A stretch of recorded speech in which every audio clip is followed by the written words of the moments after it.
दोस्तों आज हम सॉल्व करने वाले हैं एनटीपीसी सेकेंड शिफ्ट का पेपर सॉल्व कराने वाले हैं 17 मार्च 2026 का। आइए जानते हैं कौन कौन से क्वेश्चन पूछे हुए हैं। दोस्तों ये क्वेश्चन ये वेरी इंपॉर्टेंट रहेंगे आने वाले शिफ्टों के लिए। चलते हैं स्टार्ट करते पहला क्वेश्चन के साथ। दोस्तों पहला क्वेश्चन पूछा था महिला वनडे विश्व कप के फाइनल में प्लेयर ऑफ द मैच कौन थी। शेफली वर्मा थी। राइट आंसर हो जाएगा शेफली वर्मा। अगला प्रश्न पूछा था आत्मीय सभा के संबंध में गलत कथन का चयन कीजिए। गलत कथन हो जाएगा इसकी स्थापना 1924 में हुई थी, ये कथन गलत होगा। अगला प्रश्न पूछा था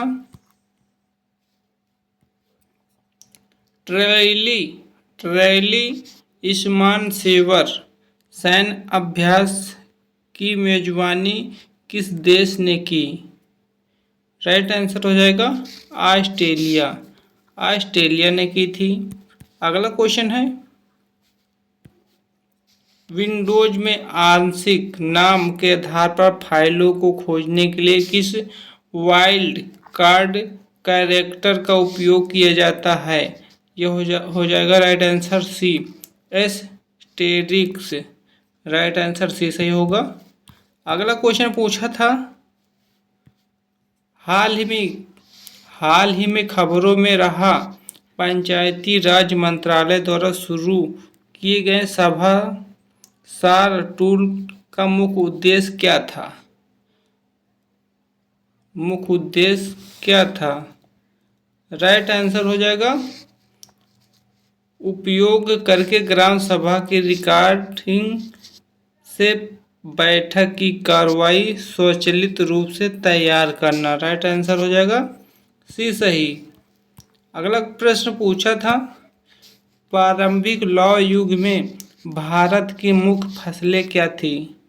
गेहूं, जौ, चावल और दालें थी। राइट आंसर हो जाएगा।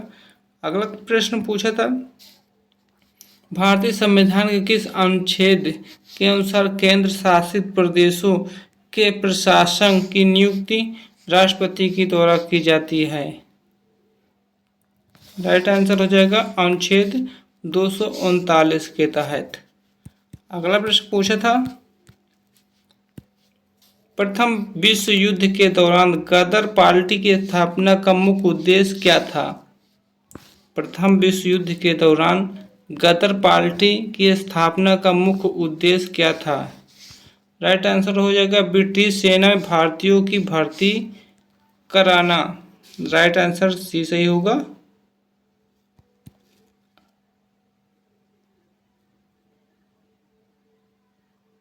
अगला प्रश्न पूछा था 2025 आईआईसी महिला क्रिकेट विश्व कप के फाइनल में मैन ऑफ द मैच किसे चुना गया। राइट आंसर हो जाएगा दीप्ति वर्मा को चुना गया था। अगला प्रश्न है वर्ष 2025 का नोबेल पुरस्कार किसे प्रदान किया गया। मैरिया कोरिना मैचाडो को प्राप्त हुआ। राइट आंसर हो जाएगा। अगला क्वेश्चन है हाल ही बजट में सरकार ने एलपीजी की शहरी वितरण और परिवहन लागत को कम करने के लिए कितने करोड़ रुपए का प्रावधान किया। राइट आंसर हो जाए 1000 करोड़। अगला प्रश्न पूछा था तटीय क्षेत्र विशेष रूप से भारत में उष्णकटिबंधीय चक्रवातों के प्रति अधिक संवेदनशील क्यों होता है। राइट आंसर हो जाएगा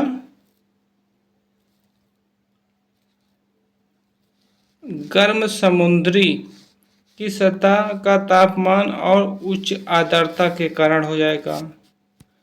अगला प्रश्न पूछा था 19वें स्वतंत्रता दिवस के अवसर पर पीएम मोदी ने युवाओं को रोजगार से जोड़ने और उनके सशक्तिकरण के लिए किस योजना की घोषणा की है। राइट आंसर हो जाएगा पीएम विकसित भारत रोजगार योजना। राइट आंसर हो जाएगा बी सही। अगला प्रश्न पूछा था, भारतीय संविधान का 52वां संशोधन अधिनियम 1985 किसके बारे में है? 52वां संशोधन अधिनियम 1985 किसके बारे में है? दल बदल विरोधी कानून के बारे में। अगला प्रश्न पूछा था, हड़प्पा वासी तांबा मुख्य रूप से कहाँ से प्राप्त किया? राजस्थान के खेतड़ी से प्राप्त किया था। अगला प्रश्न पूछा था, निम्नलिखित में से कौन सा युग्म गलत है? बाबर नामा ये गलत हो जाएगा। तुगलक नामा ये अबुल फजल की है। अकबर नामा अबुल फजल की है, ये भी सही होगा। हुमायूं नामा गुलबदन बेगम की, ये भी सही है। राइट आंसर पहला गलत होगा। अगला प्रश्न पूछा था,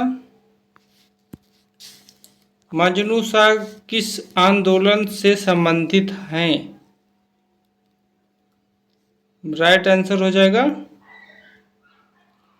सन्यासी फकीर विद्रोह से संबंधित है। अगला प्रश्न पूछा था, दक्षिण पश्चिम मानसून 2025 के दौरान निम्नलिखित में से किस भारतीय राज्य में 30% से 70% के बीच बारिश की कमी दर्ज की गई है? वो राज्य कौन से हैं? बिहार और मेघालय। अगला प्रश्न पूछा था, भारतीय संविधान का कौन सा अनुच्छेद राज्य को काम की न्याय संगत और मानवोचित दशाएं सुनिश्चित करने और प्रस्तुत सहायता के लिए प्रावधान करने का निर्देश देता है? राइट आंसर अनुच्छेद 42।